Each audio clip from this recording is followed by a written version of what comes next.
कदम कदम बढ़ाए जा, खुशी के गीत गाए जा, ये जिंदगी है कौम की, तू कौम पे लुटाए जा के धुन पर मार्चिंग करते भारतीय सेना के पंजाब रेजिमेंट, वायुसेना और नेवी के जवान भारत के किसी शहर में मार्च नहीं कर रहे हैं। ये वीडियो फ्रांस के राजधानी पेरिस की है।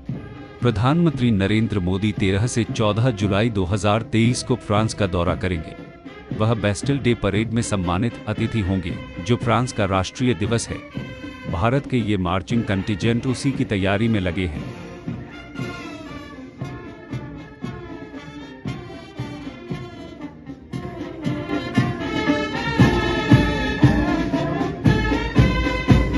भारतीय वायुसेना के 3 रफाल विमान भी फ्लाई पास्ट में हिस्सा लेने के लिए फ्रांस पहुंच चुके हैं। पीएम मोदी फ्रांस के राष्ट्रपति इमैनुएल मैक्रों से विशेष रूप से रक्षा, सुरक्षा और प्रौद्योगिकी के क्षेत्रों में भारत फ्रांस रणनीतिक साझेदारी को मजबूत करने को लेकर बातचीत आगे बढ़ाएंगे। दोनों नेता इंडो पैसिफिक, यूक्रेन संकट और वैश्विक अर्थव्यवस्था सहित कई मुद्दों पर चर्चा करेंगे। दोनों देशों के बीच सहयोग का एक लंबा इतिहास रहा है और वे रक्षा के अलावा जलवायु परिवर्तन सहित कई मुद्दों पर मिलकर काम कर रहे हैं। हमारी दिलचस्पी इस यात्रा के दौरान होने वाली रक्षा सौदा पर है और इस वीडियो में आगे इसी पर चर्चा करेंगे। कल यानी 10 जुलाई को रक्षा मंत्रालय के डिफेंस प्रोक्योरमेंट बोर्ड ने नेवी के लिए 26 रफाल एम के खरीदारी को क्लियर करके इस अटकल को खत्म कर दिया कि भारत अपने नेवी के लिए किस विमान को चुनेगा।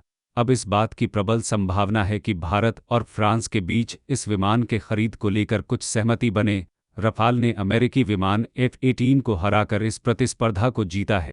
जो खबर बाहर आ रही है उसके अनुसार भारत 22 रफाल एम, जो कि एक सिंगल सीटर है, और 4 रफाल बी ट्रेनर को खरीदेगा। इंडियन नेवी रूसी MiG-29 से बहुत संतुष्ट नहीं है।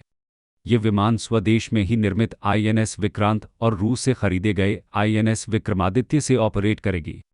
शुरुआत में नेवी का प्लान 57 विमान खरीदने का था, मगर देश में विकसित हो रहे ट्विन इंजन डिग बेस्ट फाइटर TEDBF से इस कमी को पूरा किया जाएगा।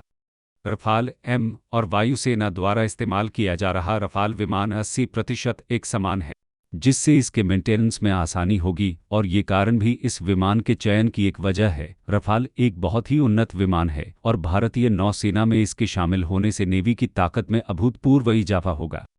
इस यात्रा के दौरान भारत के Mazagon dock limited and France के नवल ग्रुप के बीच 3 स्कॉर्पियन क्लास के सबमरीन पर भी समझौता होने की उम्मीद है।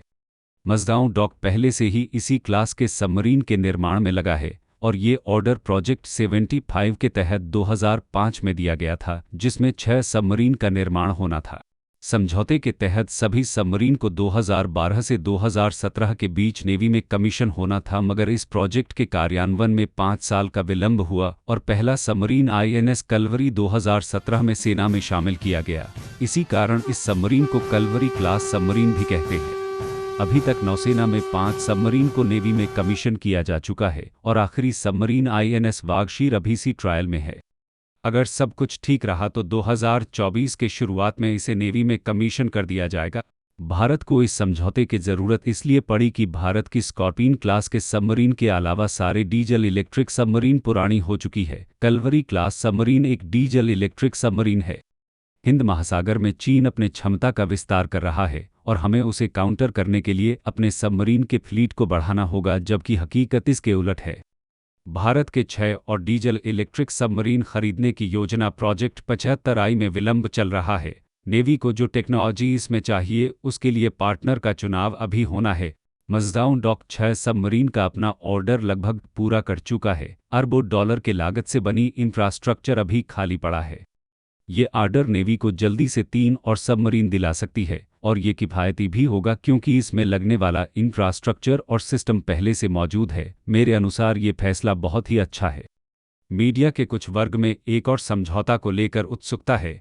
अगर ये समझौता होता है तो ये भारत के लिए एक बहुत बड़ी उपलब्धि होगी, क्योंकि इसके तहत जिस टेक्नोलॉजी का ट्रांसफ़र होना है वो कोई भी देश किसी को नहीं देता।